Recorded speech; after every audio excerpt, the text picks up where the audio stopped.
கிறிஸ்தலாட். இன்றைய நாளுக்குரிய வேத வசனம் அப்போஸ்தலர் 1-வது அதிகாரம் 8-வது வசனம்.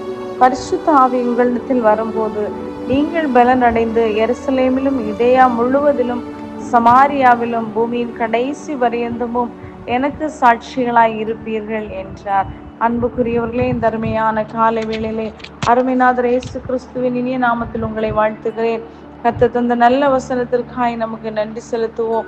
இத்தனை நாட்கள் நம்முடைய ஓரோ நாட்களும் நம்மை வழி நடத்தி வந்த தேவனுக்கு நன்றி செலுத்த கடமைப்பட்டிருக்கிறோம்.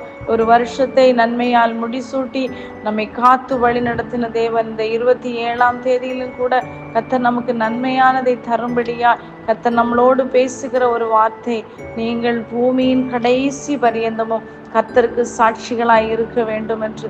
சாட்சிகளாய் இருக்க வேண்டுமானால் நாம் கண்டிப்பாக கர்த்தருடைய கற்பனைகளுக்கும் கட்டளைகளுக்கும் கீழ்ப்படிந்து பரிசுத்த ஆவி என்கிற தேற்றரவாளனை தரித்து கொள்ளும் போது மாத்திரம் நம்முடைய ஒவ்வொரு நாட்களும் நாம் நடக்க வேண்டிய வழியை அவர் போதித்து நமக்கு காட்டுகிற ஒரு நல்ல தேற்றரவாளனாய் காணப்படுகிறார். அந்த ஆவியானவர் வரும்போது நமக்குள்ளாக ஒரு புதிய பலன் வருகிறது.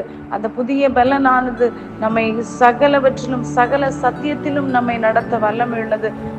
அதனால் தான் அதற்கு கீழுள்ள வசனத்திலே சொல்லப்பட்டிருக்கிறது, அவர் எப்படியாய் வானத்துக்கு எழுந்தருளி போனாரோ அப்படியே அவர் மீண்டும் வரப்போகிறார். அவருடைய வருகையை எதிர்நோக்கி காத்திருக்கிறாராம்.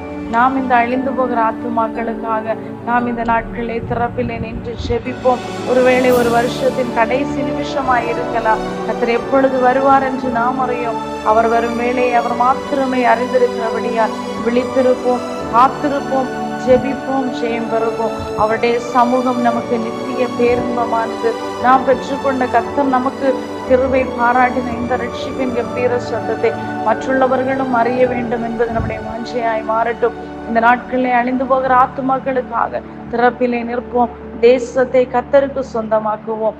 காரணம், நமக்கு கர்த்தர் பாராட்டின கிருபை மேலானது. அந்த கிருபை மாத்திரம் நம்மை நிறுத்தி வைத்திருக்கிறது.